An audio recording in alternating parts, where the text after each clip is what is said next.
أعوذ بالله من الشيطان الرجيم بسم الله الرحمن الرحيم الحمد لله رب العالمين والصلاة والسلام على أشرف الخلق أجمعين سيدنا محمد عليه وعلى آله وصحبه أفضل الصلاة وأتم التسليم اللهم علمنا ما ينفعنا وانفعنا بما علمتنا وزدنا علما يا رب العالمين اللهم إنا نسألك علما نافعا وعملا صالحا متقبلا ورزقا حلالا طيبا يا أكرم الأكرمين وبعد. May Allah subhanahu wa ta'ala accept your fasting and accept your prayers and all of your righteous work, inshallah. Today is the 7th session of the noble household of the Prophet sallallahu alaihi wasallam. We've talked about already 6 different characters of the members of the family of the Prophet sallallahu alaihi wasallam. Last time we were talking about one of his uncles, Sayyiduna al-Abbas ibn Abd al-Muttalib radiyallahu anhu.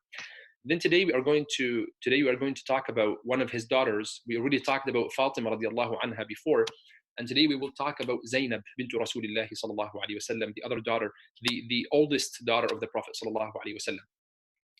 The Prophet sallallahu alaihi wasallam, his first wife was Khadija radiallahu anha, as we all know, and she is the mother of all of his kids except from one, Ibrahim.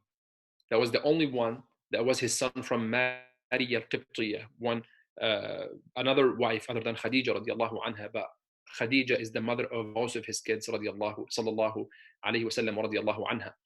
She, the first kid she had was Al-Qasim. That's why the kunya of the Prophet sallallahu alayhi wasallam is Abu Al-Qasim. And then she had Zainab, the second one of his kids sallallahu alayhi wasallam, and she is the oldest of his daughters. And then Ruqayya, then Kulthum, then Fatima, and then Abdullah. And Abdullah, he was also given the name of At-Tayyib and At-Tahir. Those were some of his nicknames, radiallahu ta'ala anhu. The sons of the Prophet sallallahu alaihi wasallam, they all died in very young age, while the girls or the daughters, they lived until he became a Prophet sallallahu alaihi wasallam and until he migrated to Al-Madinah, and then they all died in Al-Madinah during his life, except for Fatima radiallahu anha, who lived for 6 months after the death of the Prophet sallallahu alaihi wasallam. So all of them became Muslims, of the daughters, and all of them became immigrants from Mecca to Al-Madinah. But again, 3 of them died while he was alive, sallallahu alaihi wasallam, and then Fatima lived for 6 months after the death of the Prophet sallallahu alaihi wasallam. So the first one was Al-Qasim. Al-Qasim was born in Mecca a bit before the prophethood of the Prophet sallallahu alaihi wasallam. When he was only 17 months, he died. He was still during the breastfeeding time, and he died before he's actually done breastfeeding. In 17 to less than 2 years, as the different historians said about his death, the first son of the Prophet sallallahu alaihi wasallam. The story says that the Prophet sallallahu alaihi wasallam entered upon Khadija radiallahu anha after he died, and she was crying.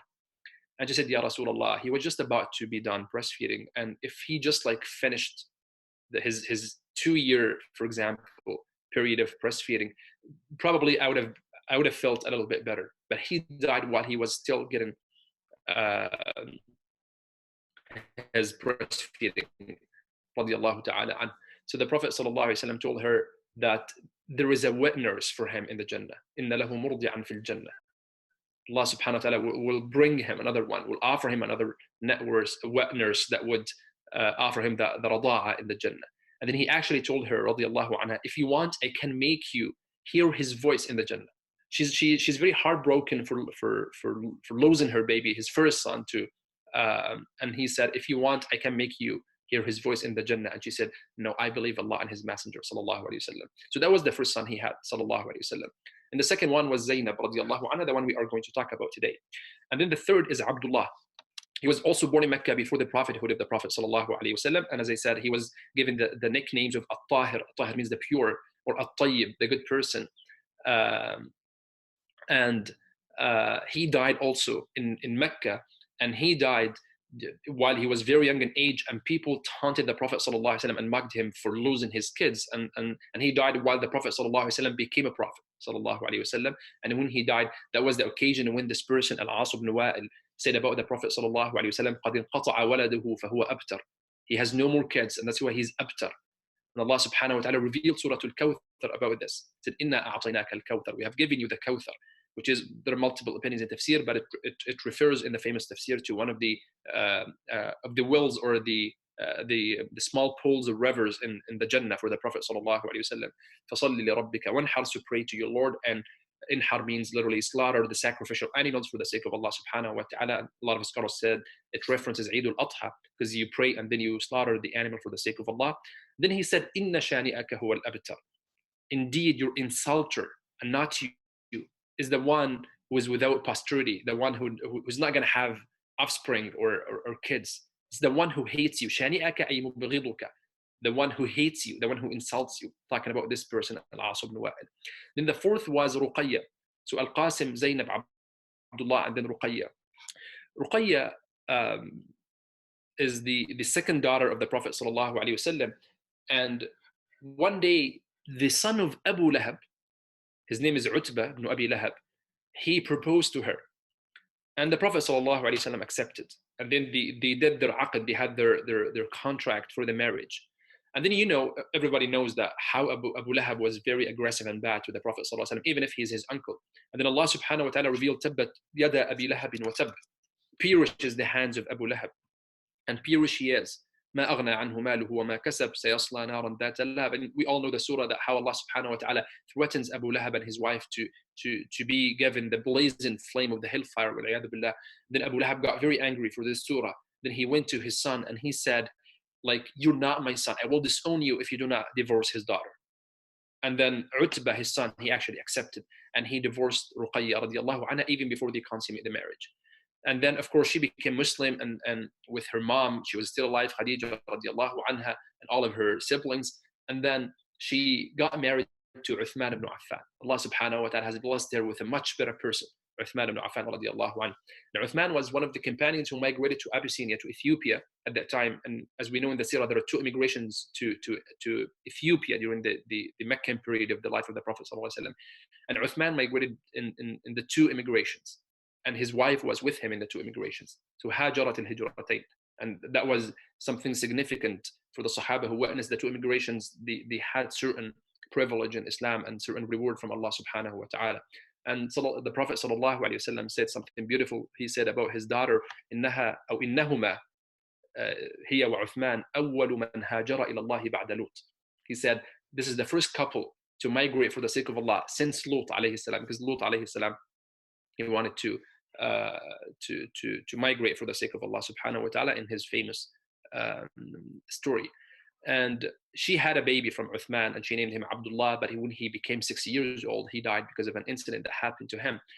And after the migration, she migrated with Uthman, and then in the second year of the Hijrah, 2 years after the migration, was the Battle of Badr, as we all know. And then she was very sick, and the Prophet ﷺ requested from Uthman, do not come with us to Badr. Can you please stay behind and take care of Ruqayya, take care of your wife? And he stayed behind, and he took care of her until she died, radiallahu ta'ala anha. That was the reason that Uthman didn't make it to Ghazwat Badr. And even the Sahaba and the Prophet ﷺ didn't know how things will end up with the Battle of Badr anyway, so it is not something that takes away from the privilege and the fadl of Uthman, radiallahu anha. The fifth one is Kulthum, radiallahu anha. What is interesting is the other son of Abu Lahab proposed to her as well. His name is Utayba. So Utbah and Utayba, they had kind of similar names, and they both married the wives of the daughters of the Prophet sallallahu alaihi wasallam. But this one, actually, they were actually fully married. They consummated the marriage, and they were living together for a bit. And then once the problems happened with Abu Lahab, his dad did the same thing as he did with his other brother, and he said, you have to divorce his daughter, and he did. And then she, of course, she became Muslim. She migrated with the Prophet sallallahu alaihi wasallam, and after Ruqayya died, Uthman proposed to Kulthum. So he married her in the third year of the Hijrah of the Prophet sallallahu alaihi wasallam. And in the 9th year of the Hijrah, like 2 years before the death of the Prophet or less, she died. And Uthman felt so bad because he got the honor of marrying 2 of the daughters of the Prophet sallallahu alaihi wasallam. And the Prophet sallallahu alaihi wasallam, out of his love to Uthman, he said, لو كنا عشرا لزوجتهن عثمان. He said, if I had 10 daughters, I would marry them off to Uthman, radiallahu ta'ala. And that's why Uthman radiallahu anhu had this beautiful nickname of the Nurayn, the one of the 2 lights, because he had he had 2 lights in his house, the light, the nur of Ruqayya and the nur of Kulthum radiallahu ta'ala anha. And the 6th one, Fatima, who is the youngest daughter of the Prophet ﷺ. And we had we dedicated a specific session to talk about Fatima radiallahu anha. The 7th one, who is not from Khadija. So 6 kids from Khadija radiallahu anha, and only one who's not from Khadija was from Maria al-Qibtiyya. She was originally from the Coptics of Egypt, and then she married the Prophet ﷺ after she became Muslim. And she had Ibrahim. That was her only son, and the only son the Prophet ﷺ had from someone else other than Khadija. And he also died when he was like 18 months. He was born in the 8th year of the Hijrah, and he died in the 10th year of the Hijrah, like a year before the death of the Prophet ﷺ. Anas ibn Malik reported this beautiful story of his death. He said that I went with the Prophet ﷺ to see Ibrahim. Ibrahim was with another lady who was breastfeeding him. And the Prophet ﷺ went to visit him, and then he took Ibrahim and kissed him and smelled him. He said, فَقَبَّلَهُ وَشَمَّهُ. And we said before that was the culture and the habit of offering some love and affection to the kids, as he used to do with his grandsons, Al-Hassan and Hussein, as we explained before. And then he said, and then we left, and then we visited him back, and Ibrahim was so sick, and he was dying. He was in his last breaths. Ibrahim yajudu bi nafsi. It's a beautiful Arabic expression that means like his soul is leaving his body. And then the eyes of the Prophet ﷺ started shedding tears. Abdurrahman ibn Auf was there with him, one of the other companions. And he said, Ya Rasulullah, even you are weeping? And then the Prophet ﷺ said, Ya ibn Auf, innaha rahmah. Said, Ya ibn Auf, this is mercy. Even this little tear. Sometimes a tear is mercy. He said, this is rahmah. This tear is mercy from Allah. ثم أتبعها بأخرى. And then he wept more. Like he teared again, sallallahu alayhi wasallam, to tell us that weeping in this like respectful manner in terms of the presence of death and the presence of the qadr of Allah subhanahu wa ta'ala is not wrong. What is wrong is to show that you're not content with what Allah subhanahu wa ta'ala is making. That's why the Prophet sallallahu alayhi wasallam, he prohibited those habits of the people of Jahiliyyah, that they would shout out loudly a lot of bad words about the person who is dying, or cutting off their clothes, or like put dust and dirt on their heads. All these adat that the people of Jahiliyyah used to do, the Prophet ﷺ said, "Laysa minna." Like, he's not one of us who does these things. "Laysa minna man latama al-khududa wa shaqqa al-juyuba wa da'a bid'wa al-jahiliyyah." He's not one of us who just like does all these crazy things that obviously show a sign of not being content with what Allah subhanahu wa ta'ala has decreed for you. But to shed a tear in a respectful and a gentle manner, that you are just showing your sorrow and sadness, which is natural. He's a dad, and his son, his only living son, is dying. And most of his other kids are already dead too. He lost a lot of kids. So of course he would feel sad for this. So he told this Sahabi to teach him that, of course, it's a rahmah, that Allah subhanahu wa ta'ala, probably what he means, Allahu a'lam, but probably what he means is that probably Allah subhanahu wa ta'ala has given us the blessing, the rahmah of expressing our sadness in a lawful way, in a way that doesn't contradict our contentment with what Allah subhanahu wa ta'ala has decreed. And then he said the very famous statement that we know, إِنَّ الْعَيْنَ لَتَدْمَعُ وَإِنَّ الْقَلْبَ لَا يَحْزَنُ. He said the eyes are shedding tears and the heart is grieved. وَلَا نَقُولُ إِلَّا مَا يُرْضِي رَبَّنَا. But we will not say except what pleases our Lord. وَإِنَّا بِفِرَاقِكَ يَا إِبْرَاهِيمُ لَمَحْزُنُونَ. And indeed we are grieved by your separation, Ya Ibrahim. So that was a very quick overview of the lives of the sons and the daughters of the Prophet sallallahu alaihi wasallam. The only one we didn't talk about in detail is Zainab radiallahu anha. I mean, the rest we didn't talk really in detail, but we talked before about Fatima, and today, inshallah, we'll dedicate it to Zainab radiallahu anha. So Zainab is the oldest of her sisters. While she was still in Mecca, her maternal cousin, Ibn Khalatiha, his name was Abu al-As, he proposed to her. And the Prophet ﷺ accepted. He was not a Muslim, and that was before Islam. The Prophet ﷺ accepted, and then they had a baby girl. They named her Umama. And this one is the woman that Ali ibn Abi Talib just tried to link the different dates in history. Ali ibn Abi Talib, way later than this, after Fatima radiallahu anha died, 6 months after the death of the Prophet ﷺ, a bit after that, he married Umama, the daughter of Zainab, the daughter of the Prophet ﷺ. Right? So Ali ibn Abi Talib married the technically the granddaughter of the Prophet ﷺ after he married his own daughter Fatima radiallahu ta'ala anha. So she got married to Abu al-As. And then Abu al-As was traveling during that time when the Prophet ﷺ started preaching the message. When he came back, he found out that Zainab became Muslim, and he found out about all this controversy that is happening in the society in Mecca. And he had a kind of a discussion that he didn't like the fact that she became Muslim. He said, like, we should have discussed this matter together. She said, my dad is the Prophet of Allah, and I believe in him, and I believe that Allah subhanahu wa ta'ala has sent him to be a messenger, and we all have to believe in this deen, the deen of Allah subhanahu wa ta'ala. He got a little bit upset and he said, I cannot do this. I cannot leave the deen of my fathers. I cannot change my religion, and people will mock me and say that I've just changed it for my in-laws and for my wife. And he was very intimidated by the social pressure. And not just that, the people of Quraysh in general tried to pressure him to do like what the sons of Abu Lahab did. Right? So Abu Lahab has convinced his sons to divorce the two daughters of the Prophet ﷺ, Ruqayya and Kulthum. And they kept pressuring Abu al-As to divorce Zainab. And he said, I will never do this. He said, yes, I don't want to be a Muslim. He didn't accept to be a Muslim. He said, I'm not going to be a Muslim, but I will never leave my wife. I will never divorce her. And then they left together. And they were very nice to each other.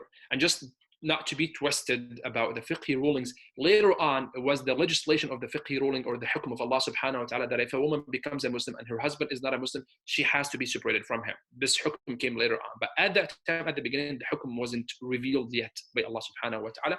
And this is another kind of a complicated fiqh matter that Allah subhanahu wa ta'ala mentioned in the Quran in more than one ayah, actually, in the Quran. One in Surah Al-Baqarah and the other one in Surah Al-Mumtahana. Allah subhanahu wa ta'ala talked about this, and there was a lengthy discussion about it in fiqh.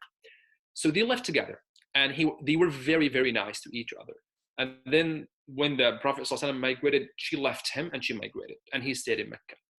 And then 2 years later, or probably less, was again the Battle of Badr, the biggest decisive incident that happened between Quraysh and the Prophet ﷺ.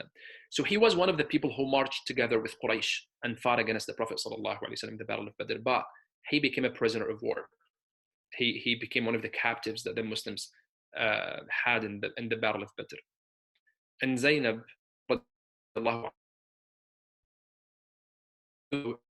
heard of this news, and she felt so bad for her husband. And she did something that was very socially and emotionally intelligent, that she wanted to help her husband get out of this bad situation. So she decided something very interesting. She had a necklace that her mom has gifted her at the time of her marriage. And her mom passed away, Khadija radiallahu anha. And she, of course, knows how much the Prophet ﷺ loves Khadija and anything that belongs to Khadija or anything that relates to Khadija. So she took her necklace out and she gave it to one person, and she said, go to the Prophet ﷺ and the companions with him and pay this as the ransom for Abu al-As. And when she sent it, the Prophet ﷺ, once he saw the necklace, he recognized that this is Khadija's. And the story says, فَرَقَّ لَهَا sallallahu alayhi wasallam. He remembered his wife, and he felt great like tenderness in his heart, sallallahu alayhi wasallam. So he said to his companions, out of his emotions, he said, if you just consider that you should free her prisoner for her and return to her what belongs to her, which means the necklace, then do it, please. If you're okay, he's seeking permission from the companions in a very beautiful and respectful manner. He said, can you please let him go, but do not take the ransom, do not accept this necklace, just return the ransom, the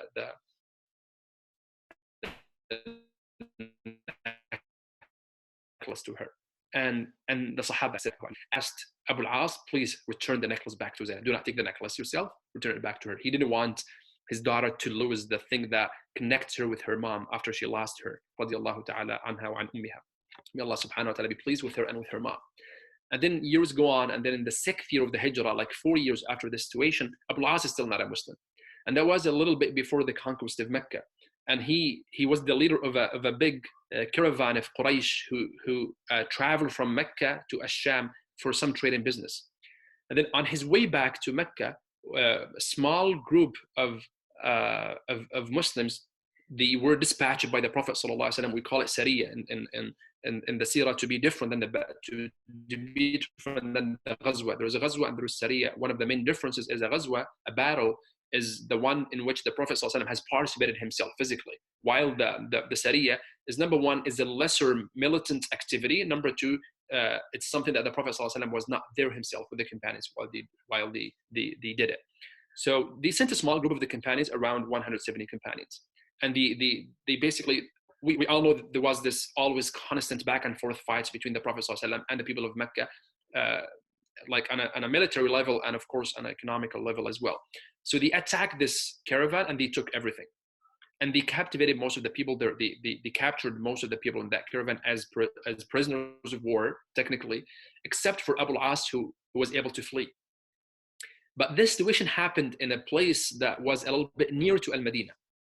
So what he ended up doing, he fled from the Sahaba, but he went to Al-Madinah instead of going back to Mecca.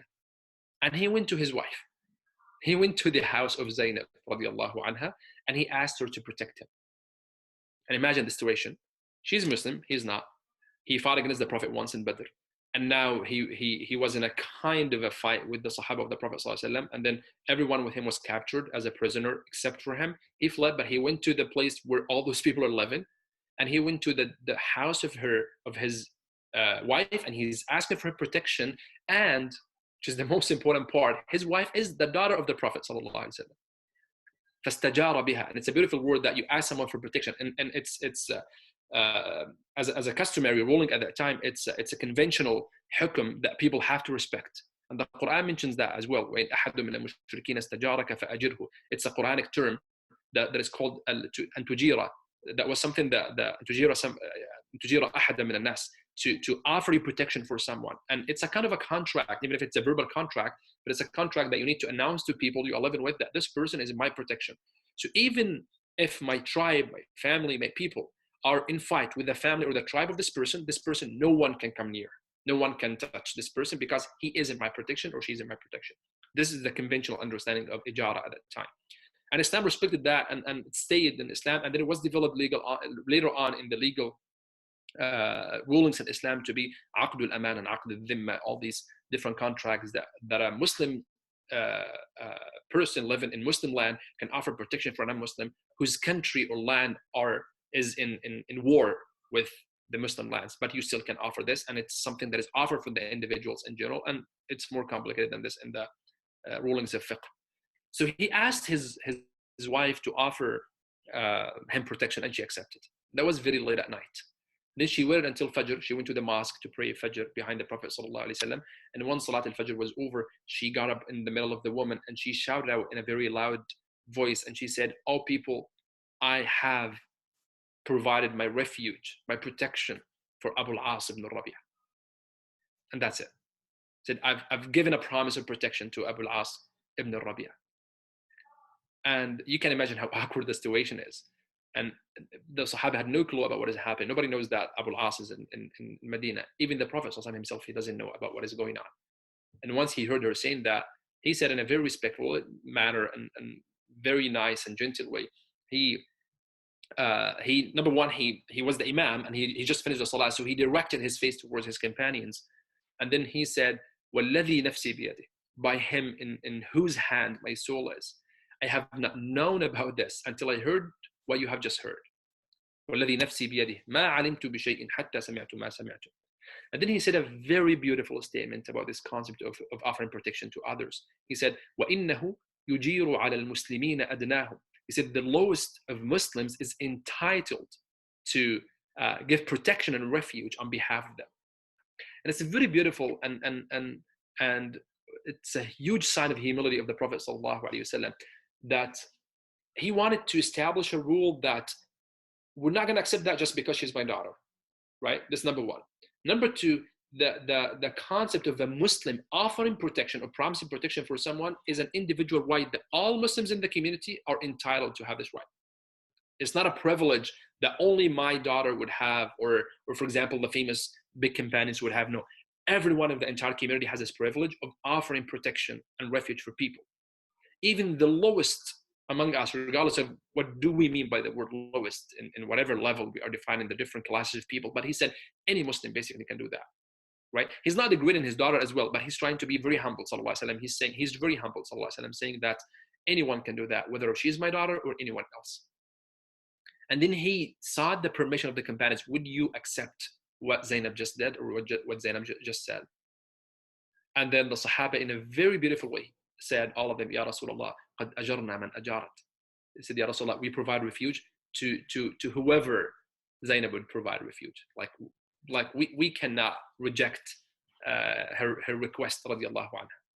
Then the Prophet ﷺ went to his daughter and Abu al-As together. And then probably we wouldn't expect this, but he told her, "Ay bunayya, akrimi mathwa." He said, "My daughter, treat him kindly. Be very nice to him."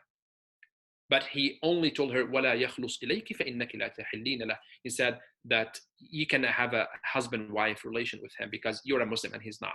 And again, because that was in the sector of a hijrah and this ahkam, now the ahkam will develop that you can have that. You can have a full relationship with your husband if he's Muslim, and if he's not Muslim and you are Muslim. Then the situation actually did not just end here. She asked the Prophet ﷺ, she asked her dad ﷺ for even more than this. She said, can you guys just return to him all the belongings that you took and captured from the caravan?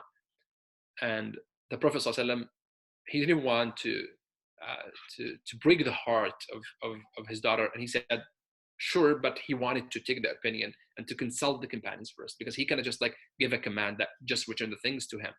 So he went to the Sahaba radiallahu ta'ala anhum, and he asked them, and look at the beautiful way he said it. He said, "Inna hada rajula minna haythu alimtum." He said, "You all know that this man is related to me. He's my son-in-law. وَقَدْ أَصَبْتُمْ لَهُ مَالًا." He said, "I know you have taken his money, which wasn't wrong, of course. فَإِن تُحْسِنُوا وَتَرُدُّوهُ فَإِنَّا نُحِبُّ ذَلِكَ." If you want to be generous, if you want to do an act of benevolence, and you want to return the belongings back to him, I would love that. وَإِنْ أَبَيْتُمْ فَهُوَ فَيْءُ اللَّهِ. But if you refuse, it's the spoils that Allah has given you. It's something that Allah has made halal for you. فَأَنْتُمْ أَحَقُّ بِهِ. You are more, you deserve it more. You're more worthy of it. So the Sahaba said, "No, Ya Rasulullah, بَلْ نَرُدُّهُ. We're going to return it all. فَرَدُّوهُ كُلَّهُ." He said the Sahaba, they started back, he said the Muslims innocently, they started to compile and give everything back to Abu al-As, even the smallest of things. They said like the robe and the buckle, everything, every little thing they took from that caravan, they returned it back to Abu al-As out of respect to that request, to the humble request of the Prophet sallallahu alaihi wasallam. Imagine yourself at Abu al-As' shoes. Like, how did he feel from all these different events and incidents? He took all this money and he went back to Mecca. It's not his money.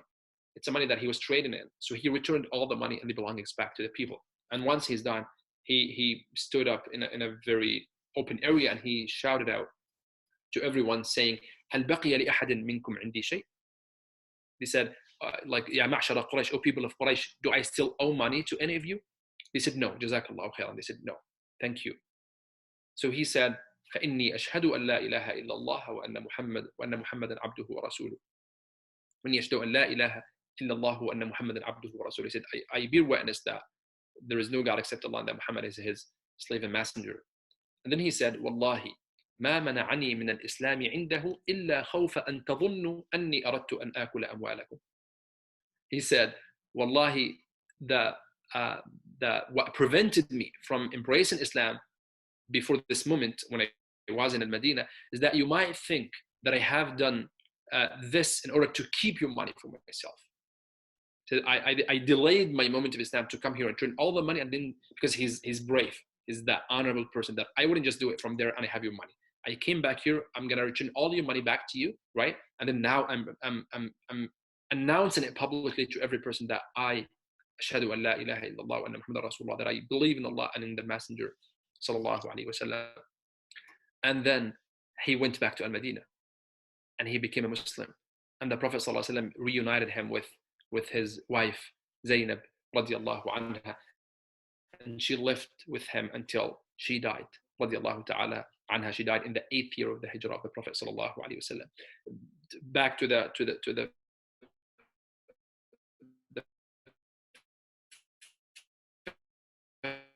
discussion about this thing, if this happened, the whole process of the contract, dowry, and all things, there is also discussion among the school of thought about this, because the stories of Sirah are a little bit conflicting. Some of the stories said the Prophet ﷺ رَدَّهَا عَلَيْهِ بِالْعَقْدِ الْقَدِيمِ. He returned her back to him with, according to the old contract. They didn't do any new process of remarrying again. Some other stories said, no, it was actually by a new contract. So it's a beautiful fiqh discussion that is based on the story of Zainab radiallahu ta'ala anha. She died in the 8th year of the hijrah of the Prophet sallallahu alaihi wasallam.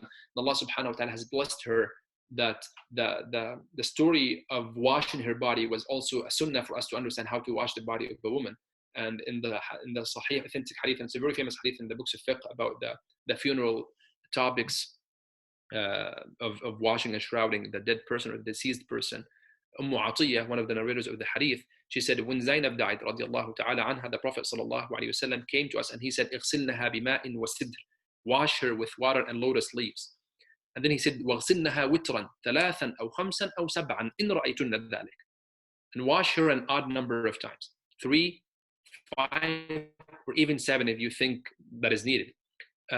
وجعلنا في الآخرة شيئا من كافور, right? Put some kafur, some camphor, I think in English, some kafur in the last time. It's one of the sweet smelling or the nice smelling plants that we use, sometimes they are used to make perfumes and stuff. So that was also the sunnah of putting some sort of nice smelling things while we are washing the body of the deceased, whether he's a man or is a male or a female. And the details of this, of course, are in the books of fiqh. Then he said, فَإِذَا فَرَغْتُنَّ فَآذِنَّنِي. When you have finished, just inform me. So she said, Atiyah, فَلَمَّا فَرَغْنَا آذَنَّاهُ. When we finished, we informed him, sallallahu alayhi wasallam, فَأَلْقَى إِلَيْنَا حَقْوَهُ. And he threw his waist wrap to us. He took his waist wrap. That was something that people used to use it as part of the dresses for the men, and the Prophet ﷺ had one. So he took it out from his dress, or from his clothes, sallallahu alayhi wasallam, and he gave it to them. ألقى إلينا حقوه. He threw it to us and said, أشعرنها إياه, shroud her in it. He wanted to contribute with part of his clothes to her shroud and kafan. رضي الله عنها. Then she said, ومشطناها ثلاثة قرون. He said, we combed her hair and put it in 3 braids. وألقيناها من خلفها, and put it behind her. This hadith is very famous in books of fiqh. You find most of these things, when you hear them, those are the sunan that probably some of us have learned in the topic or the chapters of the funeral services in Islam. But a lot of these things we knew from the story of the death of Zainab radiallahu anha, and how he was there, sallallahu alaihi wasallam. He wasn't the one who was washing her body, but he was there and he was given his instructions and advice to the female companions who were washing and shrouding her body, radiallahu ta'ala anha. We ask Allah subhanahu wa ta'ala to bless Zainab radiallahu anha, and we ask Allah subhanahu wa ta'ala to make us follow the footsteps of the Prophet sallallahu alaihi wasallam and all of his companions, and we ask Allah subhanahu wa ta'ala to send his blessings and greetings upon our Prophet Muhammad sallallahu alaihi wasallam. أقول قولي هذا وأستغفر الله لي ولكم. We'll see you inshallah next Thursday for the last session in the month of Ramadan with the last companion of the noble household of the Prophet sallallahu alaihi wasallam. جزاكم الله خيرا. السلام عليكم ورحمة الله وبركاته.